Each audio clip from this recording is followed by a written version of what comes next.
জানি না আমার মতো কে সকাল ১১টায় উঠে সকালের নাস্তা করতেছে। তো হ্যালো এভরিওয়ান, আসসালামু আলাইকুম। আমি নূপুর। ওয়েলকাম সবাইকে আমার নতুন ব্লগ ভিডিওতে। আশা করি সবাই অনেক, অনেক ভালো আছেন। তো আমি কিন্তু সকাল ১১টায় উঠি নাই। আমি উঠছিলাম অনেক সকালে, ফ্রেশ হইতে, হইতে ১১টা বেজে গেছে। তো এদিকে হচ্ছে আমি আমার মেয়েকে একটু চুল সাইজ করতেছিলাম। আসলে চুলটা অনেক সামনে আসছিল। তো এখন তো শীতকাল, এজন্য ওকে সেলুনে তারপর নিচ্ছি না। সকালে কিছু শুকনা মরিচ রোদ্দুরে দিছিলাম। এগুলা হচ্ছে ব্লেন্ডার করব। কারণ আমাদের হচ্ছে মাসেরটা আমি হচ্ছে ব্লেন্ডার করে রাখি। তো দুপুরে আম্মু আবার মুরগির মাংস রান্না করছিল। আর একটা হচ্ছে মিষ্টি কুমড়া রান্না করছিল। ওইটা হচ্ছে আমি অ্যাড করতে মনে নাই। তারপর হচ্ছে আমাদের বাসায় আবার যে কোনো মাংসের সঙ্গে হচ্ছে এই ছিচুটি পিঠাটা একটু বেশি চলে আর কি। মানে আমার আব্বু অনেক পছন্দ। তো সন্ধ্যার সময় একটু নপাড়াতে গেছিলাম আন্টিদের বাসায়। তো আন্টিকে বলতেছিলাম যে চলেন, নদীর পাড়ে একটা রেস্টুরেন্ট হয়েছে, ওইখানে যাব।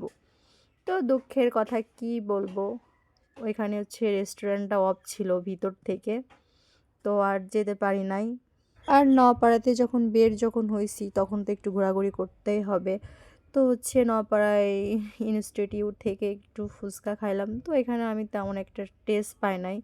তো আন্টিকে বলতেছিলাম যে চলো তাহলে মডেল স্কুলের এখান থেকে একটু ঘুরে আসি। যশোর, অভয়নগর, নওপাড়ার ভিতর যারা আছে আমার মনে হয় তারা এই জায়গাটা চেনে না এমন কেউ নাই।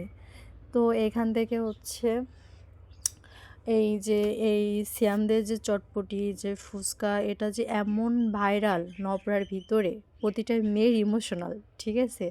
তো এখান থেকে আমার সবথেকে ফেভারিট হচ্ছে এই ঝালমুড়িটা। এখান থেকে আন্টির সঙ্গে ঝালমুড়িটা ট্রাই করলাম। তো পরবর্তীতে বলতেছি কি আগেই পিক তুললা, নাও নাও ভিডিও করো।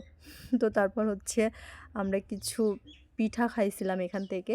তো পিঠাটা খুব মজার ছিল, বাট আমি খাইতে পারি নাই। ঠিক আছে? তারপর ভাবছিলাম এখান থেকে আরেকটা ভাপা পিঠা ট্রাই করা যায়। তো এই ছিল আজকের ভিডিও। সবাই ভালো থেকো। আল্লাহ হাফেজ।